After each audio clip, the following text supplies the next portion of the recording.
ओम नमः शिवाय। आपण देखुथिबा यात्रा होची खोर्धा जिल्लार सुप्रसिद्धि लाभ करथिबा सुप्रसिद्ध लाभ करथिबा गोटे गाँ जोटा कि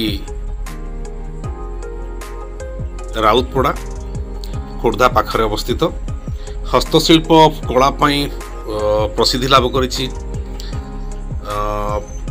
तंतकाम पई एठी बहुत गुड़ाए बुणाकार अछंती, किंतु सबुठु विशेष होची एठी हिंदू मुस्लिम एकाठी यात्रा करती, यात्रा रे भाग नियंती, यात्रा रे सहयोगी हुंती।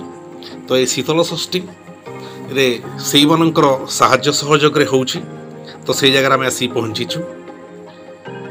तो आपण भी आसंतु गोटे नियारा जगह को जेउठी हिंदू मुस्लिम भाईचारा रे बंधा आइछंती।